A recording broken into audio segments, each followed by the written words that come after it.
I've always loved clowns.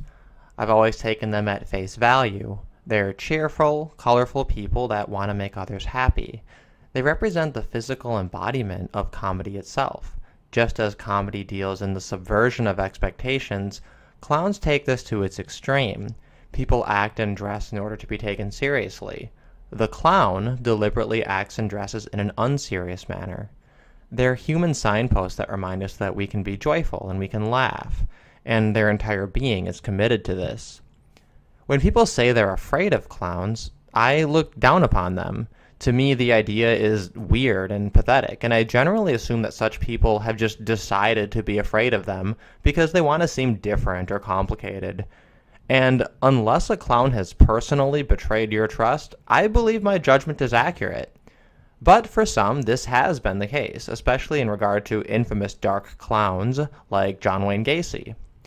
If you ask anyone what is meant by clown world, they will immediately start listing inversions, that up is down and down is up, etc.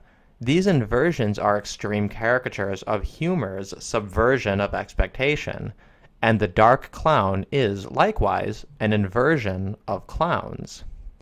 I recently watched the film Terrifier, a modern horror movie done in an 80s slasher style featuring a killer clown named Art. I didn't have very high expectations, but I ended up really loving the movie and grew to appreciate the character even more after learning more about the character. Originally, he was just a supporting character in a larger cast of monsters, and his basic qualities were determined by starting with Stephen King's It and doing the opposite. He has minimal color, doesn't speak, and uses a wide variety of weapons. It's very clear from recent interviews that not much else was determined about his character initially. Art the Clown is a bit of a blank slate, yet his creators have admitted that once a character gains notoriety, they'll be compelled to fill in more and more details. Otherwise, they're robbing the fans, who speculate one way or another when the answer hasn't even been defined yet. But what do we know about this character? He is completely silent, even when he's stabbed, shot, or beaten. In Terrifier, he is a mortal man, but in other movies, determined to have occurred later chronologically, he is considered to be somehow supernatural. Although the actor who played him in Terrifier denies that his motivations are misogynistic, citing the fact that his victims are roughly 50-50 male to female, it's blatantly obvious that his primary victims are female, and that the male victims tend to be people who just get in the way. Now, before I continue, I will note that I'm going to be spoiling Terrifier, which is still available for free on YouTube, even though it shouldn't be. So if you like slashers, I recommend watching the film before hearing what I have to say about it. So the women he pursues include a drunk, pretty blonde girl that mockingly flirts with him in two different scenes. Both times she's making a flamboyant display of her lack of fear to tease her friend who is creeped out by Art. Art seems to notice this. He completely ignores the blonde girl and makes cartoonish displays of affection toward her friend. In the most horrific scene of the movie, Art has both of the girls captured. He pulls back a curtain to reveal the blonde suspended upside down, naked, and he begins to saw her in half, genitals first, while her friend watches. Now her friend manages to escape, and Art is forced to his last resort, a gun that he's had the entire time. He shoots her, but doesn't have enough bullets to finish the job, so he cartoonishly sighs, goes back inside, then returns to shoot her repeatedly in the face. Throughout the movie, he stalks and kills his prey with many different weapons, usually amputating body parts and disfiguring faces. He steals a homeless woman's baby, pretending to play with it in order to torment her. When this cat lady tries to show him motherly compassion, he plays along for a while, only to turn on her later. At one point, he waits for a woman by stripping naked and wearing the scalp and breasts of the homeless cat lady in order to trick her into thinking he is her sister.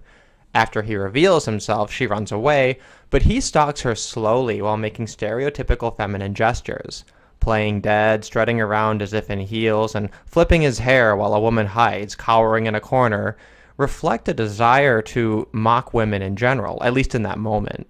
The flavor of the movie is captured perfectly in a scene where this woman squeezes between two doors but is grabbed by the clown. After she pulls away, Art begins honking a horn at her through the doors. Get away from me! Leave me alone! You fucking maniac! Leave me alone! Eventually, he's able to crash through the doors with a truck and is found by the police eating her face. He shoots himself in the head, but he manages to escape from the mortuary.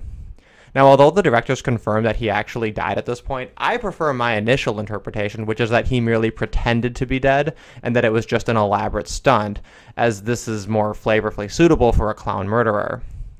Anyway, the movie is all around a decent slasher, but Art the Clown is also very funny. What makes this movie so special is that a dark clown, like Gacy, is usually a normal clown on the surface that ends up being something terrible. But in this movie, we're very aware up front that this clown is dark and deranged. So when he does funny clown things, it subverts an expectation, which was a subversion of an expectation itself. He is the clown world's clown. And in a way, he can be seen as an avatar of what it is people fear when they associate the honkler meme with insidious political forces. It's one thing to say, what if people start to say fuck it and become clowns? And quite another to say, what if people say fuck it and become dark clowns? People often depend on society for their sense of morality. When a person has judged society as wrong, could this lend itself to an inversion of their moral compass? Now, when I lay all of the pieces out, it seems very obvious to me that the best interpretation of Art the Clown is as a monster born from circumcision. Art, like an infant, cannot speak. He uses multiple weapons, like those who circumcise.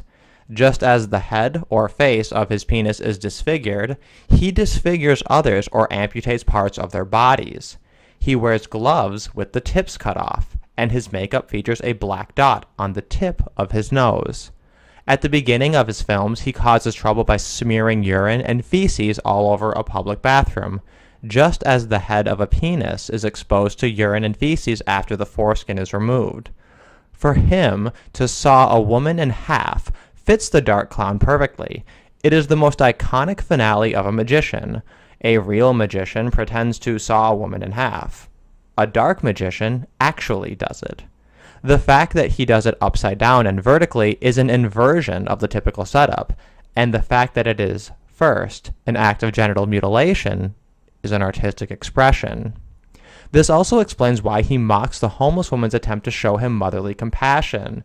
His mother failed to protect him.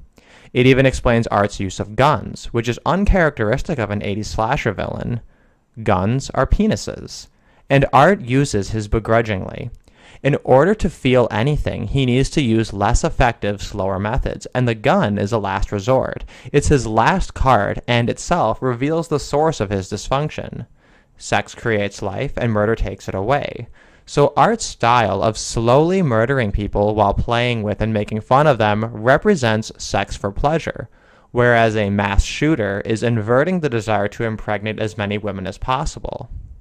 I also want to note that the first part of All Hallows Eve opens with Art the Clown sedating a woman who eventually finds herself strapped to a table surrounded by satanic witches that cut a baby out of her stomach.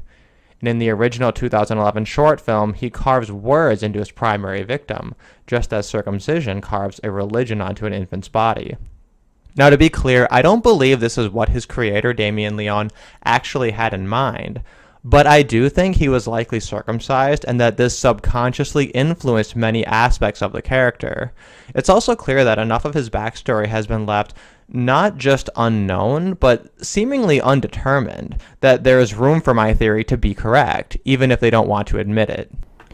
Because the bottom line is that if what men's rights advocates have been saying is true, then societies are suffering from a hidden epidemic of male victims of sexual violence.